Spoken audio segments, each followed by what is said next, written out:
voltando para a gravação, as maravilhas de poder cortar, né? Eu estava falando que Tycho precisava de alguém com grande capacidade matemática para fazer a representação do modelo dele. E Johannes Kepler era essa pessoa, que era contemporânea de Tycho, mas muito mais nova. Na época que Tycho já estava fazendo a observação da paralaxe do cometa, Johannes Kepler era uma criança que estava sendo levada para a mãe, acima de uma montanha, para ver o fenômeno do cometa. E isso também marcou a vida de Kepler, de forma a orientar o desejo dele para os estudos voltados à astronomia. E foi assim que fez, com esse talento matemático. Ele se desenvolveu na área, mas sempre com muito poucas oportunidades. Lembrando que ele está próximo da guerra dos 30 anos, e ele era protestante, alemão.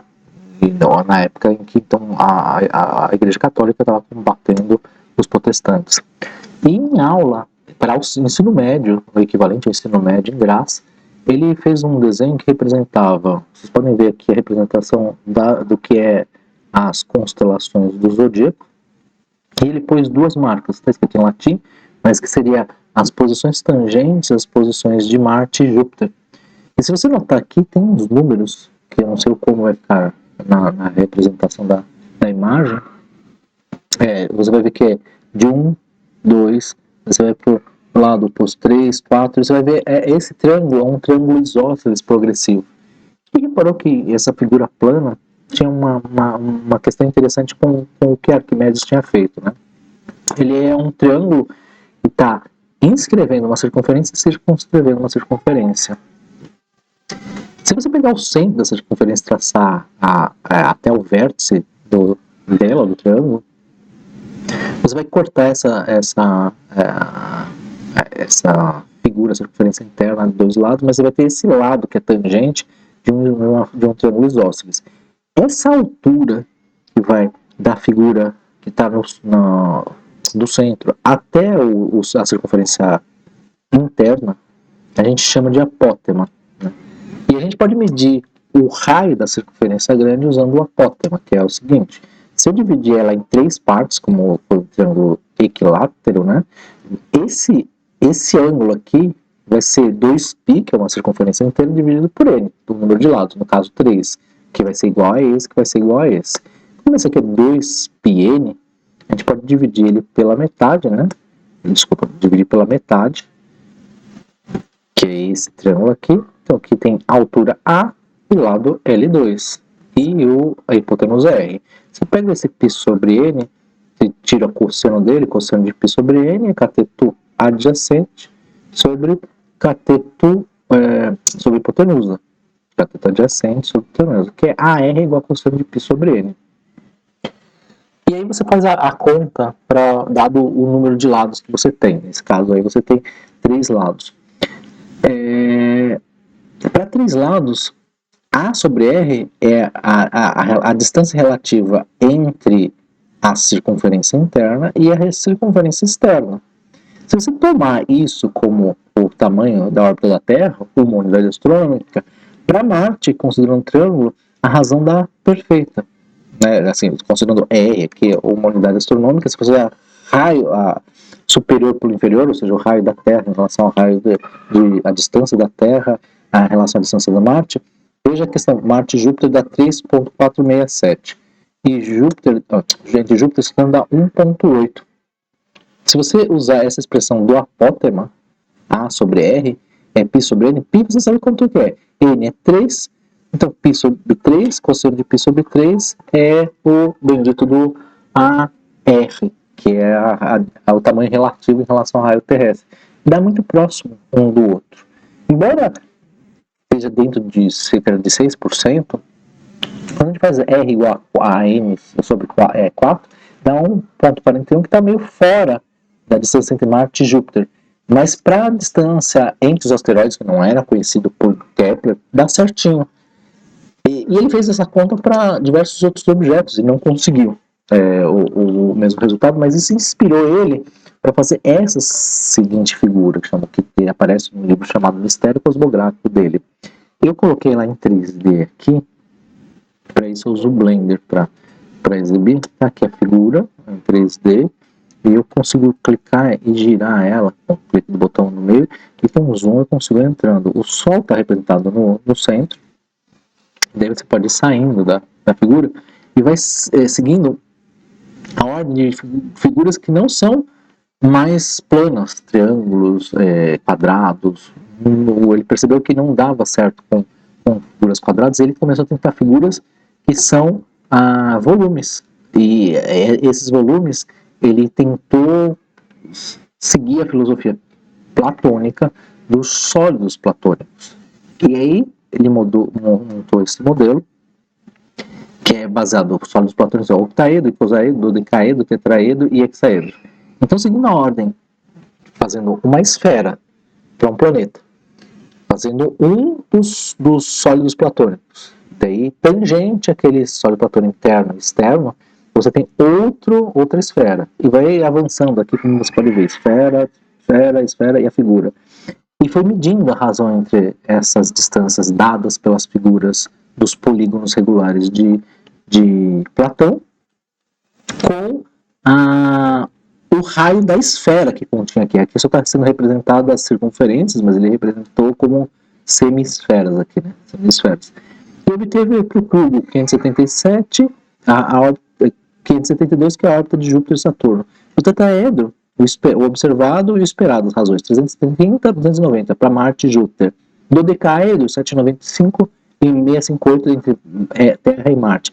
E assim vai para todos os sólidos platônicos, e entendia que essas diferenças entre a razão das esferas escrita e a razão planetária observada era um problema puro de observação. As observações não eram tão precisas para entender o modelo que ele tinha criado, que representava, por elementos geométricos, as disposições dos planetas. E era por isso que só existia lá os 5 polígonos regulares, porque haviam 6 órbitas possíveis, e aí os espaços entre as órbitas, e aí você tinha uma referência geométrica do universo, que remete a Pitágoras, que entendia que tudo era, a religião dele era os números, né, e extrapolada para a geometria. Então tinha uma razão essencial geométrica no universo, e que fazia com que só existisse esse número de polígonos, de sólidos regulares, e as órbitas planetárias. Estava ligando duas coisas bastante distintas, mas com uma razão universal. Como ele tinha o gênio matemático e Tycho tinha o gênio observacional, ele foi atrás de Tycho para fazer as observações, para obter as observações. Aqui está uma comparação moderna de um artigo, moderno de 1878, mas é relativamente moderno comparado ao de Tycho, da precisão instrumental de cada um dos instrumentos de Tycho. Veja, 34 minutos, 32 segundos, desculpa, 34 segundos de arco, 32, era uma média que estava em torno dos entre 30 e 40 segundos de arco. Em particular, aqui são as observações, dados observacionais de Tycho, e essas são as previsões modernas, conhecendo a gravitação, falando de gravitação. Pode ver que os dados estão em cima de todas as previsões usando física moderna. E é a esses dados que Kepler queria acessar. As observações mais misteriosas que Tycho tinha era justamente sobre Marte. Então, para testar o gênio matemático de Tycho, ele deu os dados só para Marte. Ele não foi dado para todos os objetos, e foi uma vantagem para Tycho, ou para Kepler ter os dados de Marte. Veja, o que acontece quando você tem a órbita de Marte e a órbita da Terra é que, periodicamente, as duas órbitas elas vão coincidir. Então, tem certos momentos, como Marte está girando mais lentamente do que a Terra, tem momentos que elas vão estar mais próximas, vão ter momentos que ela vai estar mais distante. E o período orbital dele é quase 2 vezes o período de translação da Terra. E o lance é que a velocidade constante da Terra em torno do Sol, ela podia ser explicada pelo modelo ptolomaico só usando o equante, que o Copérnico não queria. Esse equante faria o seguinte: aqui ele está colocando o Sol no centro, mas na verdade se colocava a Terra. Você girando em torno do equante, pode ver que esse objeto gira com velocidade constante. Só que quando você está considerando a órbita e um objeto deslocado, nesse caso seria a Terra e o Sol estaria aqui, o Sol girando no modelo geocêntrico em torno dele, você consegue explicar velocidades diferentes próximo e velocidades diferentes longe. E aí o Kepler tinha que atacar esse problema. Outra coisa, acreditando que o Sol era o centro do universo, quando você mede a partir da Terra, você tem um ângulo em relação às estrelas. Quando você mede a partir do Sol, o ângulo de um objeto que gira em torno do Sol, o ângulo vai ser distinto. Essa é a razão, por exemplo, aqui está a representação de um GIF animado. Esse GIF, a medida vai ser feita tanto pela Terra, então você tem a Terra e Marte, e aí quando você observa de Marte, o círculo que ela vai percorrer seria maior. E quando projetada na eclíptica, você tem uma posição de Marte. Quando você acompanha esse mesmo objeto e mede a partir do Sol, a órbita é um pouquinho mais baixa. E aí a posição do astro projetado na eclíptica também dá diferente. E com a precisão dos dados de Tycho, você conseguia medir essas diferenças. Essa é equivalente a medir a distância, o que acontece quando você está no ponto mais próximo da Terra e no ponto mais afastado, o mesmo fenômeno, por exemplo, de conjunção dos astros. Aqui pode ver que está sendo marcado duas posições. Quando tem uma conjunção, é marcada. Só que uma é medida com o chamado Sol médio e a outra com o Sol verdadeiro, a medida quando realmente o Sol passa no meridiano. Qual era a razão daquele analema que eu tinha mostrado para vocês? A razão é que, primeiro, a Terra não gira, o Sol não gira em torno da Terra, a Terra gira em torno do Sol e gira em torno de uma órbita elíptica. E essa elipse tem uma velocidade maior quando a Terra está próxima do Sol e uma velocidade menor quando a Terra está longe do Sol. Essa diferença de velocidade vai fazer com que você tenha essas duas posições distintas que mudam angularmente a posição do Sol. E Kepler fez essas correções, percebeu essas correções, inclusive de atmosfera. Para entender como Kepler percebeu que as órbitas eram elípticas, precisa revisar só duas coisas aqui, chamadas leis dos senos dos triângulos e as leis dos cossenos, a fórmula do seno e do cosseno. A fórmula do seno é fácil, você tem um triângulo qualquer, com lados A, B, C, portanto, os ângulos opostos a cada vértice, né? A é alfa, beta é B e gama para C. Quando eu pego o seno de alfa e uso essa altura que separa B e A, você vai conseguir determinar o seno de alfa como H sobre B. E da mesma forma, desse lado, o seno de B é H sobre A. Como a gente está falando do mesmo lado, eu posso passar esse A dividindo, esse B multiplicando, e esse A multiplicando esse lado. Eu posso igualar as duas expressões e fazer isso também com gama separado. Então, vou ter que A sobre seno de alfa é igual a B sobre seno de beta, e se eu tivesse feito com C, né, ao invés de separar esse lado de altura, eu poderia pegar uma altura que vai de A até alfa, até a posição onde está o ângulo alfa aqui. E isso aqui eu posso dividir para dois outros triângulos retângulos, e daí eu vou chegar à conclusão que C é igual a seno de gama. Uma outra forma é a forma do cosseno, ou lei dos cossenos, né? Que eu pego um triângulo, separo aqui a altura em relação a um dos vértices, eu peguei o vértice C, então a altura é sempre o lado perpendicular que passa por aquele vértice, CH, e separei em duas partes chamadas lado M e lado N do triângulo AC e BC e esse vértice aqui. Calculando o lado B, calculando esse lado M é a mesma coisa do que B cosseno alfa. Né? E de forma que, se eu lembro do triângulo retângulo, que ele é um triângulo retângulo, posso descrever que essa hipotenusa é o quadrado disso mais isso, ou posso falar que H ao quadrado é igual ao quadrado disso menos esse cateto. Da mesma forma, eu posso fazer para esse lado. H ao quadrado é A ao quadrado menos N ao quadrado. Combina essas duas expressões, uma vez que as duas têm H ao quadrado, então B ao quadrado menos M ao quadrado é igual a A ao quadrado menos N ao quadrado. Coloco tudo que tem os lados brutos aqui do triângulo, B ao quadrado menos A ao quadrado é igual a M ao quadrado menos N ao quadrado. Como a gente sabe que a soma desses dois lados, M mais N, é o próprio C, então significa que N, que é esse lado, é C menos M. Substituo na expressão anterior, onde está N, né, e vai ficar b ao quadrado menos a ao quadrado que já estava, é igual a m ao quadrado que está cá, menos c mais m ao quadrado.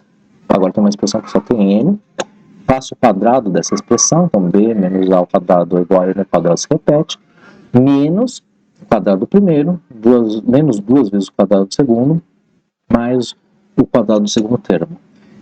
Corto os termos que tem dos dois lados, aqui vai ficar um termo negativo, e isolo m. Isolando m, vai ficar m é igual a b ao quadrado mais c ao quadrado menos a ao quadrado. Lembrando que b ao quadrado, esse menos c ao quadrado veio para cá, ficou mais c ao quadrado menos o menos a ao quadrado aqui. E ao isolar o m, eu dividi por 2c, que é o 2c que aparece aqui. Então, juntando essa expressão de m na expressão 1, coloca aqui dentro de m, a gente vai chegar que a ao quadrado é igual a b ao quadrado mais c ao quadrado menos 2bc vezes cosseno de alfa. O que Kepler tinha na mão?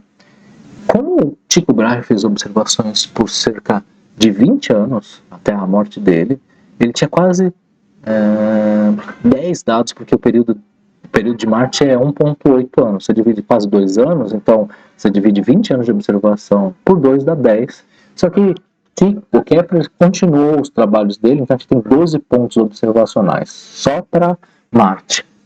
12 pontos observacionais de um evento característico, chamado oposição, aquele momento que ele está mais próximo.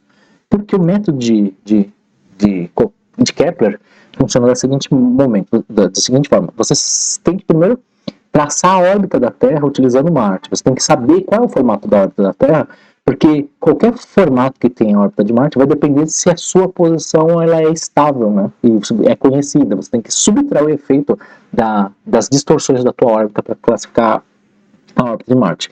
E foi assim que ele atacou. Ele pegou um momento que foi registrada a oposição de Marte, aqui, e depois, um ano marciano depois, verificou a outra posição. Só que um ano marciano depois, né, que eu estou chamando de M1, ele está na mesma posição, a Terra não está na mesma posição. Por quê? Porque a Terra tem um período mais curto de órbita. Então ele já passou do tempo em que a Marte voltou para a oposição. E aí você tem um triângulo aqui, verde, azul e vermelho nos lados, que a gente pode identificar as seguintes coisas. Primeiro, em azul, a distância da Terra ao Sol, que a gente já viu que a gente define como 1.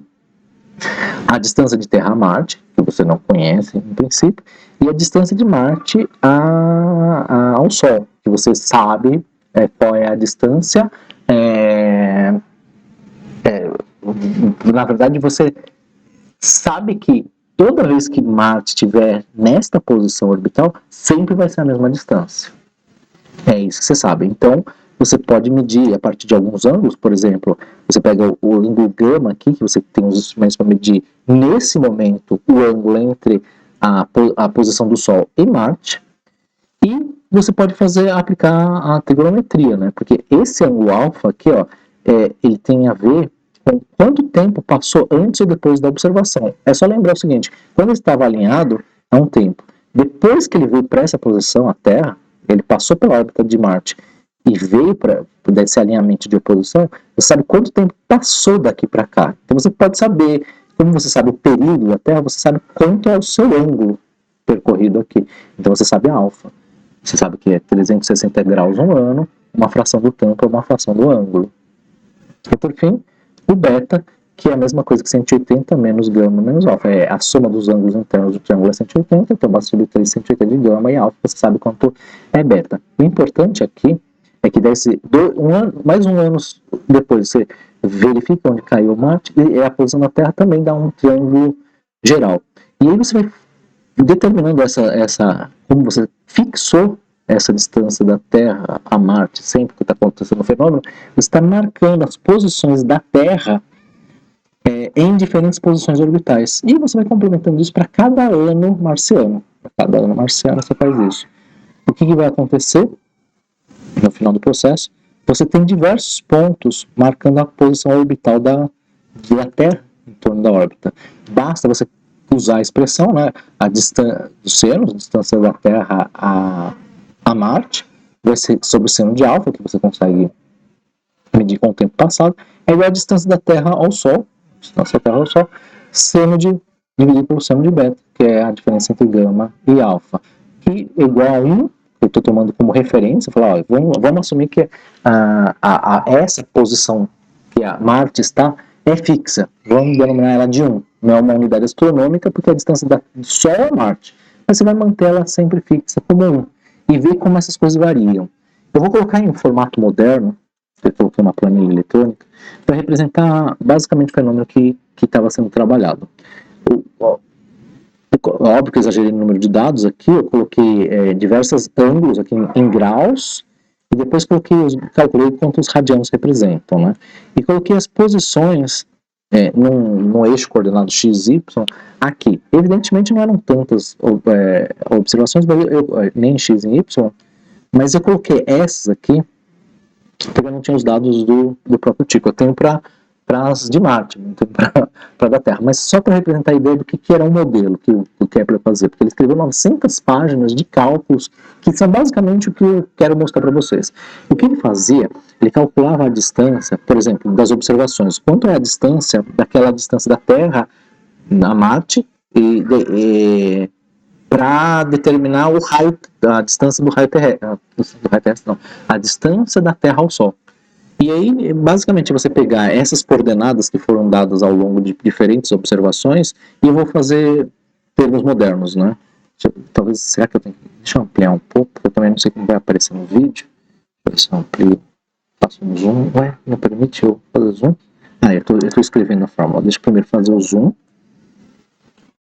Pronto, vou fazer um pouquinho mais de zoom, para que apareça o que eu tô... Não vai aparecer exatamente o que eu estou escrevendo, mas o que eu vou fazer é, para calcular a distância, pegar as coordenadas x e y e determinar Pitágoras, né? Então eu vou fazer a raiz desse x ao quadrado mais a raiz de y ao quadrado. Essa vai ser a distância observada. Então, para um dado ponto aqui, eu estou calculando as distâncias que ele está em relação a um centro, que eu também não sei, eu quero verificar. Então, eu calculo isso aqui, e se eu generalizar a fórmula, eu tenho as diversas distâncias associadas ao objeto. Daí, eu vou fazer um modelo para representar isso. Eu estou fazendo um modelo, e aqui estão, vou colocar nessa tabela os dados do modelo. Isso aqui, Kepler ignorava, ele estava só calculando raios de circunferência. Então ele precisa do centro, das coordenadas do centro, x0 e y0, e das coordenadas do objeto, né, no teu modelo. As coordenadas e aqui ele está supondo um raio 1. Eu vou partir de um raio 1 para ver se está certo uma unidade astronômica representando todas as distâncias. Uma unidade astronômica é a distância da Terra ao Sol. E aí, para representar o modelo, qual é a conta? Bom, a conta vai ser um x0 mais a projeção do raio que você está supondo que tem, você está supondo que tem uma unidade astronômica, vezes o cosseno de b, para você determinar a coordenada na direção x, e a mesma coisa, y0 é y seno de b. O que ele está fazendo? Ele estava basicamente supondo que a órbita era circular. Ele falou, eu quero ver se a órbita circular representa a posição do meu astro. Então, eu tenho alguma circunferência que tem. Então, isso aqui.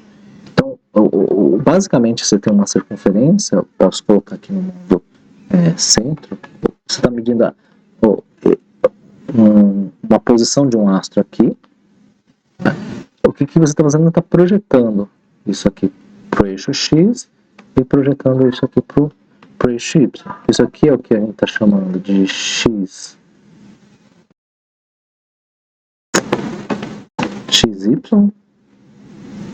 X é do modelo, e isto aqui é o que é o seu Y do modelo. Então, quando eu estou falando que eu tenho um raio, que eu estou tomando como hipótese para a Terra ao Sol de 1, o X do modelo vai ser a projeção disso, o cosseno disso, e isso aqui vai ser o Y da expressão. Lá vamos nós. Então, só que, que é o x0, né? x0 e y0 é esse ponto aqui em torno do qual está acontecendo as medidas. Por que eu falar, a professora assume já como zero? Estou assumindo. Vou assumir ele como zero inicialmente, x0 e y0, e a gente vai ver o efeito dessa hipótese. É igual, então, x0, estou partindo que ele está no centro, mais o Rx é o raio que eu suponho que ela tenha. Eu vou fazer uma coisa, vou apertar F4 no Excel, que ele permite fixar, porque a gente sempre vai usar esse raio na expressão, só vai mudar na tabela, a gente não quer que mude na fórmula. Multiplico pelo cosseno, tab e φ. Lembra que o φ eu vou colocar aqui em radianos, porque eu estou falando do primeiro ponto da observação, não, a primeira direção aqui, esse ponto aqui. E vou fazendo isso ao longo de toda a circunferência. Então, coloco isso. O φ, ele muda, porque eu quero que ele seja cada um desses aqui nessa coluna, né? Eu quero cada um deles.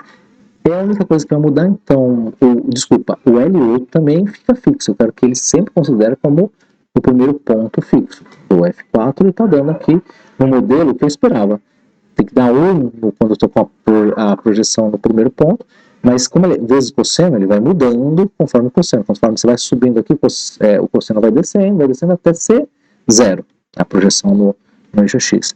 Faça a mesma coisa para o eixo Y. A gente vai ver isso aqui entre a função seno. Então é Y0 mais o RI, que eu estou supondo ser o 1, RY, também estou supondo 1, que não tem nenhum achatamento nem na perpendicular, nem na horizontal. De novo, eu esqueci de pôr a F4 para fixar a fórmula, F4, mais RY, eu estou pegando aqui, vou pôr F4, porque vai estar referindo ao modelo, vezes o seno, tab, vezes o radiano aqui. Aqui a gente já sabe que tem que dar zero, porque a projeção deste ponto no eixo Y é zero, vamos ver se está coerente é zero. Ele só vai ser 1 quando passar por 90, coisa ser coerente, 90 é igual a 1, perfeito, está como previsto. Agora, não sei se vocês reparam, mas se vocês olharem aqui, a circunferência da órbita da Terra em azul e os pontos estão meio deslocados. É isso que Kepler notou. A gente pode usar um critério para avaliar isso, da mesma forma que a gente calcula a distância dos pontos, né, em relação ao centro, a gente pode fazer a mesma coisa em relação a este centro aqui. E é isso que eu vou fazer a distância dos pontos aqui. Ah, pessoal, esqueci só de uma coisa, né? Essa distância aqui, eu coloquei só a y observado, desculpa, eu só considero x observado e y observado, mas eu tenho que considerar em relação ao centro. Como eu estou considerando que a hipótese é zero para o observado, o zero é meu ponto de referência, o que está acontecendo é que a Terra está fora desse deslocamento do centro do sistema. Eu tenho que, para calcular a distância aqui, eu tenho que considerar que talvez o próprio x0 e y0 mude. Então eu vou colocar raiz e determinar a distância. Ao invés de só colocar esses dois ao quadrado, x ao quadrado e y ao quadrado, eu vou colocar a diferença da distância entre o ponto 0 e a coordenada considerada, né? Então eu vou abrir parênteses de novo, vou pegar o valor de x aqui, menos o valor de x0, F4, eu vou fixar ao quadrado, e vou colocar mais esta coordenada, abre parênteses de novo, esta coordenada menos a do y0. Fecho parênteses e põe o quadrado. E fecho a raiz. Feito. Agora vou colocar todos os pontos. Tá coerente e tem que dar para todo mundo 1, né? Considerando que o x0 é y0 aqui. Tem que dar para todo mundo. O que eu quero fazer é comparar as distâncias que eu estou calculando, considerando o mesmo centro para os dados observados e para o dado do meu modelo. Então façamos isso. Quando eu faço isso, eu vou fazer o primeiro teste que você pode fazer é a diferença das distâncias. E aí tudo bem, você vai ver que aparece, né, um termo lá que tá uma diferença. E tem uma sistemática, ele começa negativo, que vai diminuindo até ficar o mínimo. Depois ele começa a crescer, até ficar o máximo, que fica 0,1, quase 0,2%. Depois desce, ele tem uma sistemática de sobe e desce, que é o que aparece aqui, né? Você tem uma distância grande aqui, depois ela vai diminuindo a distância até coincidir por um bom tempo, depois ela começa a ficar maior do que a outra. Então, o que Kepler entendeu? Bom, vou mostrar um jeito moderno de fazer isso. Primeiro a gente pode fazer o quadrado dessas distâncias para evitar os negativos, porque se na média, se você tem erros aleatórios, a soma dos valores positivos e negativos vão se subtrair e vai dar zero. Então, não quero esse efeito. Eu quero saber quanto é a distância média. Para fazer a distância média, é melhor você considerar o quadrado das distâncias, ou um módulo. Né? Eu vou colocar o quadrado, porque ele tem vantagem de ser uma função derivável, e aí eu vou, então, igual, colocar a distância observada, que é essa aqui, desculpa, a distância observada, que é essa aqui, menos a distância do modelo, que é essa aqui, menos essa distância aqui. Fecha o parênteses e leva ao quadrado. Pronto. Agora eu tenho uma diferença de distância entre os dois. Pode ver que às vezes a distância é um pouquinho maior, e às vezes é um pouquinho menor, dependendo da ciclicidade aqui. E a última coisa que eu posso fazer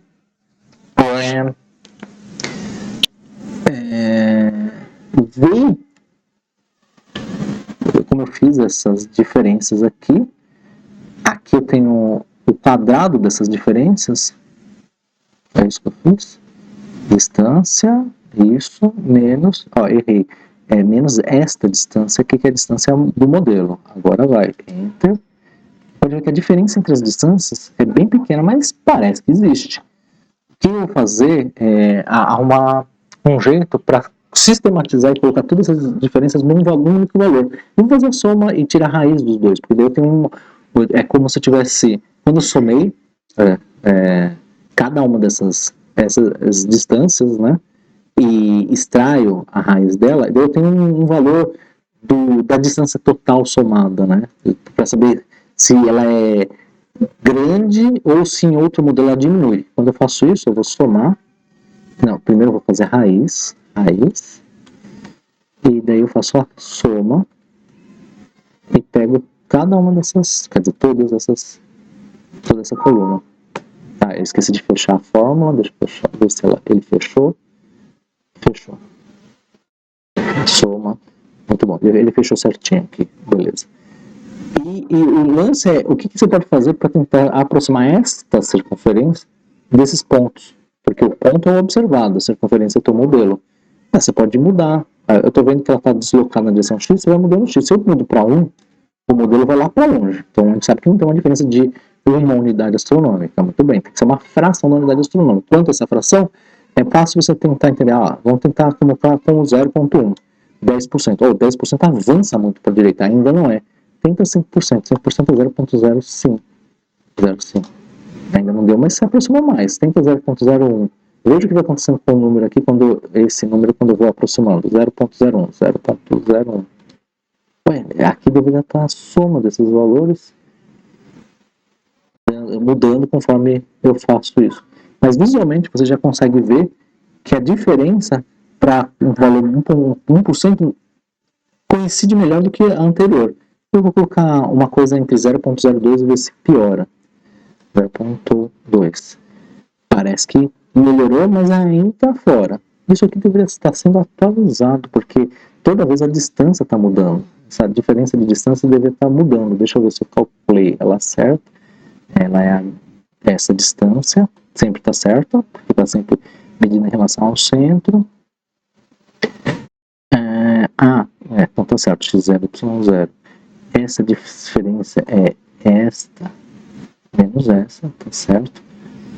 Como isso aqui não muda, isso aqui não muda, o que deveria mudar é a diferença, porque eu estou pegando a diferença das distâncias. O lance é que ele verificou que as distâncias aqui plotadas eram muito parecidas com as distâncias de uma circunferência deslocada do centro. Essa foi a conclusão do trabalho de Kepler para isso.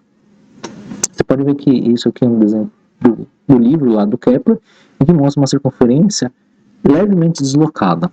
Então, medindo a órbita da Terra segundo a distância 1 tomada para Marte, ele conseguiu, aqui é o modelo matemático que eu fiz, perceber que o Sol não coincidia com o centro, Mas a órbita da Terra parece uma circunferência com o centro deslocado. O centro da circunferência foi deslocado da posição do Sol. Ponto para Kepler. Mas uma vez que agora ele tem uma órbita circular, fica fácil de calcular a órbita de Marte.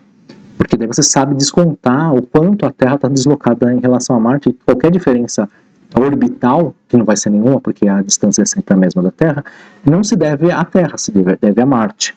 Então, aqui tem de novo um fenômeno de oposição, que eu estou chamando 1, o evento de oposição 1, e aí você espera um período marciano, que eu estou chamando período M+, né, Mzinho, eu estou chamando de período de órbita marciana, o tempo ele dá uma volta inteira e volta para a mesma posição, e você tem a Terra em M01M.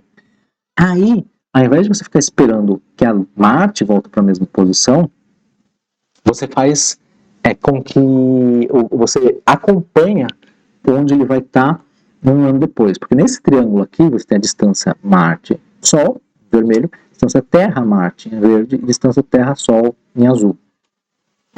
Esse ângulo gama, como eu falei, você mede instrumentalmente, os instrumentos de tipo. Alfa é quanto tempo passou, o tempo antes você tem para voltar para a mesma posição.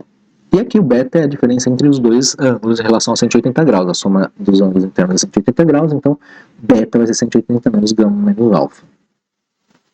Você aplica direto as leis do seno, né? 1 sobre beta é igual a distância do Sol a Marte sobre seno de gama. E aí você consegue determinar a distância desta posição. Agora você espera avançar um pouco o período orbital de Marte, espera a próxima oposição. E a próxima posição vai acontecer depois dessa posição, não vai acontecer mais aqui, vai acontecer em outra posição. Agora nessa nova posição, você faz a mesma coisa. Espera um ano marciano, Marte volta para cá, mas você não vai estar na mesma posição de oposição, você vai estar um pouquinho antes ou um pouquinho depois. Aí você sabe quanto antes já está depois. Então você consegue aplicar essa mesma forma e calcular a distância do Sol a Marte, com os ângulos medidos.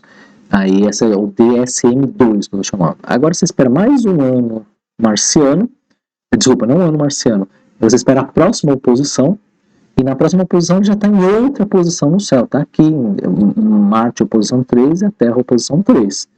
Aqui você espera um ano marciano, nesse ano marciano você vê o ângulo que você está e determina para uma unidade astronômica, que é o raio terrestre, sobre o seno de beta, que é o ângulo que você mede da diferença entre gama e alfa, e 180, é a distância do Sol a Marte sobre o seno de gama. Então você tem o seno de gama medido instrumentalmente, você isola a distância e você consegue calcular nesta posição a distância de Sol a Marte 3. Faz isso diversas vezes, tantas quantas foram as órbitas que você tem. Então, você vai um ano depois, e depois um ano marciano depois, um ano marciano depois. Não, aqui nesse caso é todas as oposições, você vai marcando todas as oposições. E o resultado, você vai ver que tem distâncias diferentes. Eu tenho esse mesmo exercício aqui para a órbita de Marte. Eu geralmente aplico em sistemas planetários. Eu queria ver, depois eu vou ver aqui na planilha, eu tenho uma planilha já resolvida, para entender o que está dando de errado lá na minha medida quadrática. Dados de Marte tipo Kepler, supernova, terceira lei de potência, tá aqui, cálculo, resultado, modelo Kepler preenchido, tá aqui, modelo preenchido. Aqui tem isso, sendo que o modelo para elipse tá aqui. Eu tenho que fazer uma apresentação um pouquinho melhor, mas o problema com os dados de Kepler de tipo, né, é que você tem que introduzir a excentricidade. Se eu coloco o 0 aqui, você vai ver que o número que está aqui, ele aumenta, está 14. Mesmo você não vendo o efeito visualmente aqui, ele gera um efeito visual de quase 14 minutos de ar, 0,69. Se eu vou testando excentricidade, 0,1, vai ficar muito grande. Ou se eu testo uma excentricidade menor, 0,01, você vai jogando, e é isso que Kepler faz tantas contas, até ajustar a órbita. Então ele percebeu que no caso dele, a única coisa que ajustava órbitas, distâncias tão divergentes, era uma elipse. E não com o Sol no centro da elipse, com o Sol deslocado do centro da elipse e coincidente com a posição da órbita da Terra. Então, aí ele começa a derivar as próprias leis. Ele conseguiu perceber que, em um caso, ele consegue fazer generalização, porque Pense comigo, elipse é um caso geral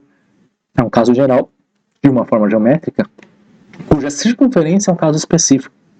Então, se ele detectou uma órbita que seja só uma elipse, ele pode falar que todas as órbitas são elípticas. É isso que ele fala na primeira lei das órbitas. Os planetas que giram em torno do Sol em órbitas elípticas, mesmo que todas as outras órbitas fossem circunferências, como a Terra parecia ser para ele, a órbita de Marte não era. Então, quando ele fala que a órbita é uma elíptica, ele foi o mais geral possível para descrever as órbitas. Com um detalhe a mais: o Sol ocupa o foco das elipses. Isso vale destacar porque o nome focus, em inglês, foco em plural, é uma palavra inventada por Kepler. Foco significava onde tinha o fogo, e era o fogo do Sol, essa interpretação. Aí ele também conseguiu fazer, como ele sabia o formato agora das órbitas, ele podia traçar essas órbitas e fazer a geometria delas. Ele sabia qual era a razão axial entre A e B, e com isso aqui desenhar as órbitas e ver o efeito, mesmo que fosse num papel quadriculado. Óbvio que não tinha papel quadriculado, mas ele conseguiu perceber o seguinte: a segunda lei de Kepler fala sobre essas áreas varridas. Ele percebeu, e acho que a gente tem um ótimo applet para falar sobre isso, que tem o applet das leis de Kepler. Então, primeiro, Kepler WF, tá aqui. Consigo abrir ela.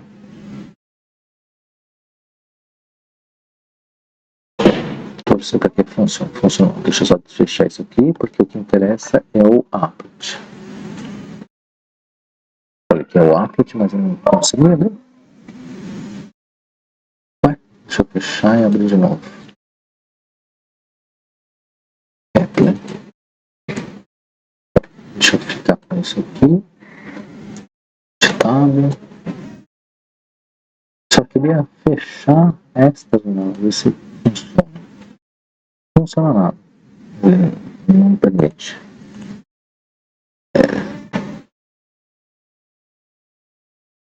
Tem que fazer com essa janela aberta, sem problema. Abro de novo. Ela explica todas as leis de Kepler, vou até ampliar para não ficar sobrepondo a apresentação. E ele permitiu você escolher a órbita de cada planeta. Por exemplo, Mercúrio, eu falei para vocês que era mais excêntrica, mas Tycho Brahe não conseguia fazer medidas sobre Mercúrio. Marte, você pode ver que mesmo que eu substitua aqui para Marte, a órbita parece muito circular. O que fica mais destacado é que a distância em relação ao centro. Então você pode colocar as figuras de uma coisa, mostrar o centro da elipse, e você vê que está bem deslocado do centro da elipse. Você pode mostrar o eixo maior, o eixo menor, a direção, e as linhas radiais, né, o raio, o vetor da elipse, e fazer uma animação, ver o efeito orbital de R1 e R2 ao traçar essa elipse. Volta, por exemplo, para Mercúrio, porque dá para ver bem radical o efeito. E aí ele sabia que as velocidades, quando estava próximo do Sol, eram lentas, rápidas, e quando estava longe do Sol era grande. Então eu posso desligar esses eixos, vou desligar também essas distâncias radiais e passar para o modo de segunda lei de Kepler. E aí tem uma coisa bem interessante nesse applet, que ele permite você fazer varreduras, né? Eu posso inclusive medir um pouco a velocidade da apresentação, da exibição aqui. E se eu ponho o Start Sweeping, ele faz uma varredura aqui em uma unidade de tempo. Se eu ponho em outra posição aqui, começa a varredura, por exemplo, lá quando está distante. Eu começo a fazer uma varredura aqui. Eu vou fazer uma varredura quando está bem próximo. Tá. Essas figuras têm áreas diferentes. Né? Essas figuras parecem ter áreas diferentes, como se fosse um triângulo de uma base igual a essa arco aqui, mas vezes a altura. Como essa base é grande e essa altura é pequena, e aqui acontece que a base é pequena e a altura é grande, o que a gente não percebe é que essas áreas são iguais. E isso o Kepler percebeu. Tem inclusive aqui um negocinho muito interessante, vou apagar esse sweeping, você pode fazer um sweep contínuo, para fazer a varredura contínua, e emitir um som igual a cada unidade de tempo. Ou seja, tempos iguais. A gente vai ver em cada uma dessas áreas aqui, que parecem ou com base grande e altura pequena, ou altura pequena e base grande. Elas todas têm a mesma área. Você usando um papel milimetrado, e no mesmo intervalo de tempo, ver quantos quadradinhos tem aqui dentro dessa área, e quando ele está distante, quantos quadradinhos tem nessa mesma área, você chega à mesma conclusão de que as áreas varridas são iguais e por isso que os comprimentos são diferentes. O tamanho orbital percorrido próximo do Sol é grande e longe do Sol é pequeno. Por isso que tem aquele atraso de 15, 16 minutos na lema, antes ou depois, porque só depende em que posição orbital você está para fazer. Às vezes você está num movimento tão rápido em relação ao Sol que você tem que considerar isso no efeito de rotação da Terra. E aí tem outros momentos que não, você está tão distante que a sua rotação é mais rápida do que o próprio efeito da translação. Como a área ela é igual por unidade de tempo, a gente pode definir o termo chamado velocidade areolar, e ela é igual à derivada da área pelo tempo, dA dt. Como a gente sabe que a elipse tem área πab, e o período orbital, se essa lei vale para toda a elipse, o período orbital é tesão, né? O período tesão. Quando eu divido uma pelo outro, né? Área por tesão, velocidade areolar é πab sobre tesão. Isso aqui é uma constante. A partir do momento que ele tinha essa constante, e a partir do momento que ele consegue ter os parâmetros orbitais de todas as elipses, ele consegue calcular com precisão onde o astro vai estar. Você só precisa colocar esse astro numa fração do tempo em que dê a mesma área, a mesma razão de área.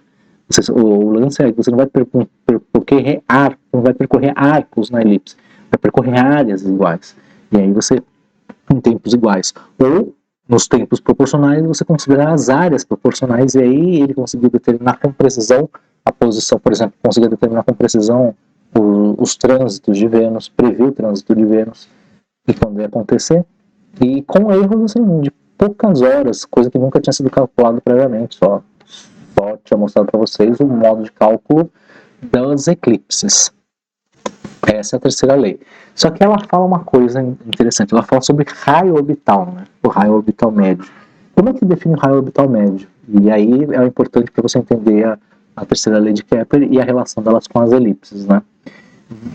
Porque o raio orbital muda a todo momento, porque tem distâncias diferentes do Sol em relação ao foco.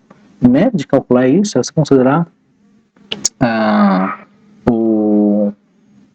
seguinte figura. Vou pegar F', O é o centro da elipse, eu vou pegar um ponto aqui, Q1, e aqui você tem R', que é maior do que R, que é a distância do foco ao Q1, e F', você tem R1, que é a distância de F', a Q1. Eu vou pegar o ponto simétrico do outro lado, Q1, de forma que essa distância de F' a Q1' é R, e essa distância de F a Q1' é R'. São simétricos. Então, como se reflexos no espelho. Para um par de pontos simétricos, eu posso escrever o seguinte, que Q1R mais R' é igual a 2A, que é a definição de uma elipse. E para o Q1' é a mesma coisa, só que fica invertido, né? R' mais R é 2A.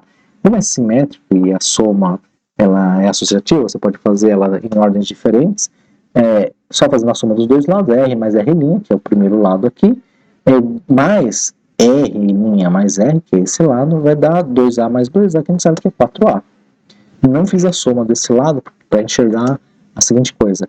Se eu faço a soma desses lados aqui e pego esse 4A e divido, eu sei que A é o semeixo maior da elipse. Isso aqui é a média dos 4 R's que eu estou considerando em relação ao foco.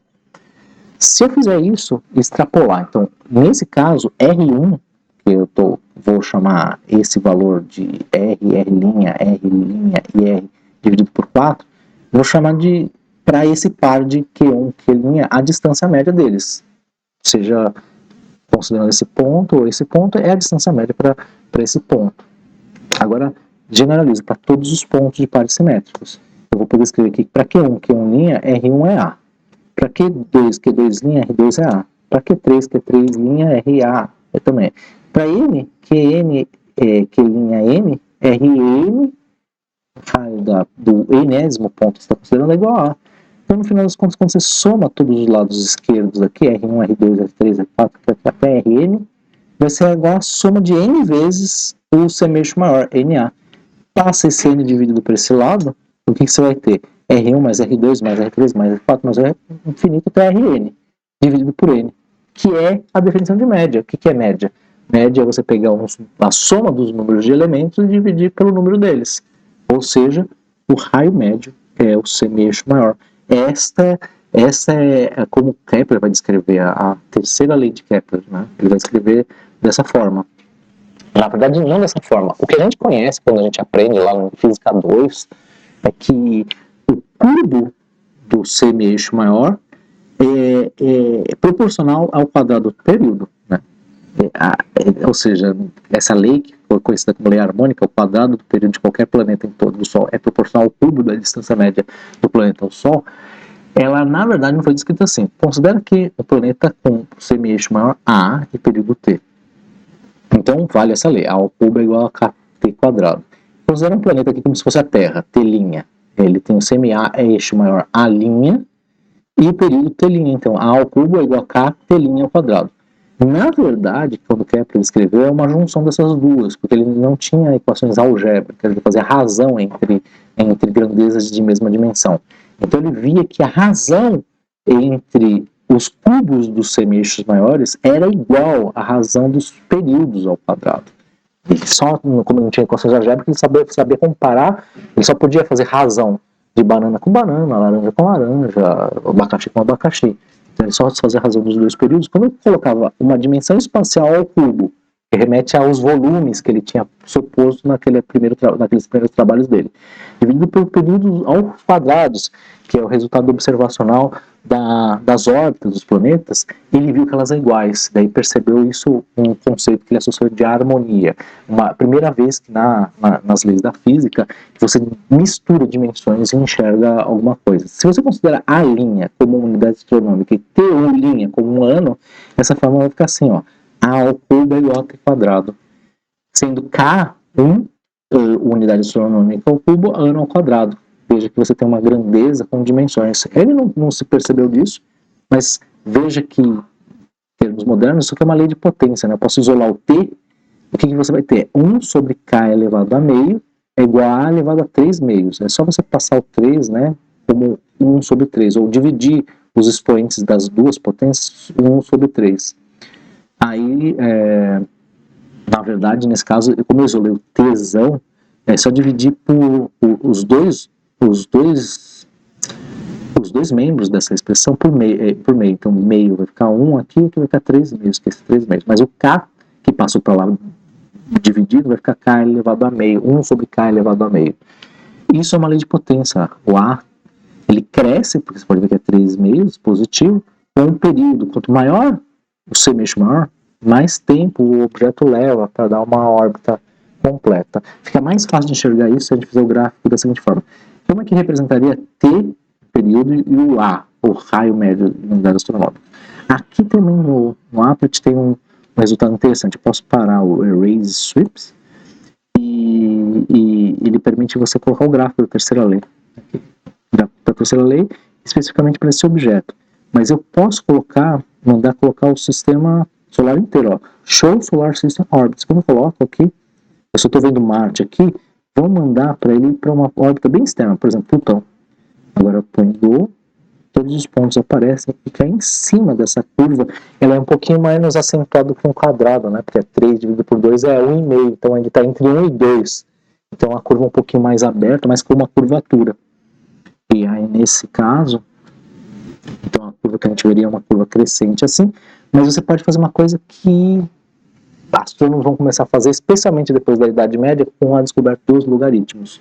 Existe uma associação, né? Se eu extrair o logaritmo dos dois lados dessa expressão, eu vou ter o log do período aqui. Então, esse termo eu quero representar como um log do período, e tem um log desse termo aqui inteiro, aqui, que tem um produto e uma potência. A gente pode usar as regras do logaritmo e separar isso. O log desse produto aqui vai ser o logaritmo da soma, né? Então vai ser o logaritmo desse termo aqui, mais o logaritmo desse termo. O logaritmo desse termo é uma constante. E o logaritmo desse termo vai ser a mesma coisa que eu tirar a potência dele aqui em cima, passo multiplicando 3,5, vezes o logaritmo de A. Constante vezes o logaritmo de A. Para colocar nesse gráfico, só basta eu colocar os eixos, né? Vou chamar então o equivalente aqui de A de log de A, e a mesma coisa aqui do T, eu vou chamar de log de T. Como é que fica essa expressão? Muito fácil enxergar que se eu chamo isso aqui de Y, e isso aqui de X, o log de A, que eu estou chamando do eixo X agora, que essa expressão é igual a uma reta, e esse n, e esse fator multiplicativo é uma reta, e que a gente também consegue colocar, na terceira lei aqui, colocando logaritmo, todos caem em cima de uma reta dentro de uma lei de potência. Isso vai ser importante para a gente trabalhar com as magnitudes dos objetos, os brilhos. Eu só queria falar que essa é a primeira vez que aparece essa lei de potência. E aí você consegue traçar as informações importantes orbitais. Além do período orbital, que é quando dá uma volta inteira, para você calcular em que parte da órbita um corpo vai estar em dado momento, você tem as distâncias calculadas para os objetos, ou semi-eixo maior, né, para ser generalizada para quando você tem um raio maior, um raio menor, um valor mais representativo, e a excentricidade dos objetos. E aqui se nota assim, eu coloquei os asteroides, que não eram conhecidos na época de Kepler, que quase excentricidade zero, e o Kepler só conhecia até Saturno. Urano, Netuno e Plutão foram descobertas posteriores. E Plutão não é considerado mais planeta, ele é um planeta anão. O que é interessante aqui é que se veja que se Kepler fosse atacar qualquer outro planeta, fora Mercúrio, que você pode ver que tem uma excentricidade mais elevada, apenas Marte tinha quase 10% de excentricidade. Todos os outros planetas ele já não conseguiam enxergar cerca de 0,02%, que é a Terra aqui. A Terra tem uma excentricidade tão baixa que ele não conseguia enxergar, por isso que ele pensava que era circunferência. E os demais aqui, olha, se fosse considerar a Vênus, ou pegar mesmo Júpiter, elas têm excentricidade tão baixa que ele com certeza ele ia pensar que o modelo ptolomaico é que predominava. As órbitas seriam circunferências. Sorte de ter pego a Marte. Aqui eu acabei colocando uma das coisas que Kepler escreveu mais próximo da vida dele, que não era nenhum trabalho científico, mas era um vislumbre de compilando todos os resultados das suas próprias leis, porque em 1619 foi quando ele publicou a terceira lei, estava 10 anos separado das outras duas leis. E aí ele estava tentando descrever por que as órbitas respeitavam aquelas leis, e ele pensou nos primórdios, que é a lei da gravitação, e diversos elementos que vocês vão ver que vão aparecer nas leis de Newton. Aqui é uma tradução de um sonho de Kepler, que foi entendido como o primeiro livro de ficção científica. Ele fala, ó, choque inicial, a aceleração é o pior. Você vê que ele sabe que existe a variação da velocidade, é a aceleração, e você tem um impacto, porque você não sente velocidade, você sente a aceleração, pois o viajante é tirado para cima como numa explosão de pólvora, aquele que ela lançar via tiro de canhão um homem para a Lua. Deve, portanto, ser entorpecido por narcóticos, tendo os membros cuidadosamente protegidos para não serem arrancados, para que o recurso distribua por todas as partes do corpo, entende? E se ele está com os braços soltos, a inércia faz com que o braço tenda a ficar na mesma posição, enquanto o corpo é arremessado, e aí isso faria com que os membros fossem arrancados, se eles não forem sofrer o mesmo efeito de força, né? Por isso que tem que estar amarrado. Encontrar, então, novas dificuldades, um frio imenso e uma respiração inibida, porque ele já via que a atmosfera se rarefaz com a distância ao centro. Quando a primeira parte da viagem estiver terminada, será mais fácil, porque a jornada é tão longa, o corpo escapa indubitavelmente à força magnética da Terra. Ele pensava que a força gravitacional era como uma força magnética, que já conhecia o trabalho de Gibbs, que era dos ímãs, né? E a magnética da Terra penetra no da Lua. Então a força magnética da Terra passa a ser mais fraca, como os ímãs, quando você aumenta a distância, você diminui a força dele, e também entra na força magnética, que é na verdade a força gravitacional da Lua, de modo que esta vence. Ou seja, não existe as mesmas propriedades que existem na Terra, podem existir na Lua, e só vai depender de alguma coisa que é o efeito que ele chamou de magnético dela. A essa altura deixamos os viajantes livres e entregues aos próprios expedientes, como aranhas esticar-se-ão e contrair-se-ão, e avançarão com as próprias forças, porque visto que tanto a força magnética da Terra como a Lua atrai o corpo e se os mantém suspenso, o efeito é como se nenhuma delas atraísse. Ele está naquele ponto de imponderação da Lua e da Terra, então ela se balanceia e você fica sem efeito gravitacional. No fim, sua massa por si própria voltará para a Lua, o efeito da força gravitacional da Lua dominando. E aqui tem umas medidas modernas comparando a órbita da Terra, ligeiramente excêntrica em relação ao do Sol, e a órbita de Marte em diferentes anos, 1975, em 58, 73, 88, em diversas oposições. Pode ver que em certas épocas as distâncias são maiores e tem momentos que as distâncias são bem menores. Essas distâncias são ótimas para tirar fotos. No trabalho pitagórico, porque basicamente Kepler se comportou de forma muito pitagórica em relação ao próprio trabalho. Ele concebeu que como você tinha períodos frequentes de cada planeta, e que esse período era alterar, não um período alterado, mas como ele tinha excentricidade e as velocidades mudavam, ele compreendeu o efeito da excentricidade como se fosse o efeito de uma mudança numa escala musical. E ele começa a retomar, então, o trabalho pitagórico de entender que tudo era música, que a música é equivalente à matemática em movimento, assim como a astronomia, a geometria em movimento. E ele tenta representar os movimentos dos astros de forma musical. E aí, por exemplo, objetos que tem baixa, ele escreve o Harmonious Mundi, que é onde tem a terceira lei de Kepler, e coloca para cada planeta, Saturno, Júpiter, Marte, Terra, Vênus, Mercúrio, e como variações de notas musicais relativas às variações das velocidades. Pode ver que Mercúrio, quando tem uma grande variação de velocidade, ele tem uma dinâmica musical, um intervalo musical grande das variações de velocidade. E Vênus, por outro lado, fica sempre constante no mesmo instrumento. Coloquei 2 vídeos para exibir essas músicas. Eu acho que eu tenho 1 ou 2 desses vídeos aqui. Mas vale a pena ir nos próprios links para ouvir, porque eu não sei se eu tenho com a mesma qualidade. Tá. Então, ele vai representando. Aqui só é a música, eu prefiro ver a partitura. O efeito da partitura. Ele vai colocando uma partitura atrás da outra. E você vai vendo o efeito na partitura. É essa aqui. Eu só tenho que pegar um outro aplicativo para abrir. Não quero abrir esse aplicativo, então vou abrir o Media Player Classic. Tá. A partitura vai abrir a partitura de todos os instrumentos. Assim eu espero. Stop. Play, tá pausando. Tá com a melhor resolução se eu conseguir. Está mostrando Saturno com uma variação orbital pequena com os instrumentos mais graves, porque o período maior ele associou aos sons mais graves. E Mercúrio, como tem um período menor, também aos sons mais agudos. Então se distribui instrumentos, vai Júpiter vai colocando cada uma dos intervalos de nota. Marte também tem uma grande variação musical, Terra varia um pouquinho. E essa seria o som que ele associou às harmonias das esferas. Tab, desliga isso aqui.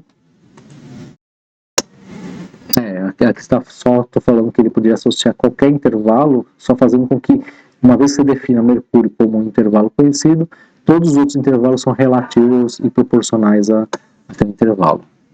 Agora, a gente vai passar para explicar alguns elementos da nossa atividade. Então, vou explicar alguns elementos teóricos e alguns elementos observacionais. Na verdade, eu acho que eu vou parar o vídeo aqui para começar essa terceira parte. Então, vou dar um pause e a gente retoma a conversa para falar da atividade.